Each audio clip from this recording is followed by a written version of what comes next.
বিশ্বনবী ফরমান ইয়াখুদুল জাব্বারু ইয়াউমাল কিয়ামাতি সামাওয়াতিহি ওয়া আরদাহু বিয়াদিহি।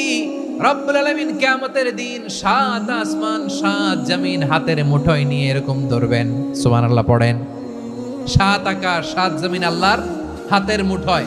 আমি যেরকম হাতের মুঠা করছি এরকম নাকি না, যেমনটি আল্লাহর শানে খাটে ঠিক তেমন। সুবহানাল্লাহ বলেন। আল্লাহর সাথে কারো তুলনা হয়? তাহলে বলেন তো আল্লাহ দেখতে কার মতো? আওয়াজ করে বলেন, আল্লাহ আল্লাহর মতো। আল্লাহ কার মতো? ওয়ালাম ইয়াকুল্লাহু কুফুয়ান আহাদ, তার মতো কেউ নাই। তাহলে তিনি কার মতো? তার মতো। আওয়াজ করে বলেন বারুয়াখালী, তিনি কার মতো? তার মতো। আল্লাহ তাআলা সাত আকাশ সাত জমিনকে হাতের মুঠোয় নিবেন। মুঠোয় নিয়ে বলবেন আনাল জব্বার। আরে আমি তো জব্বার, আইনাল জব্বারুন। দুনিয়ার স্বৈরাচারী গুলো আজকে কোথায়? দুনিয়ার জালিম গুলো কোথায়?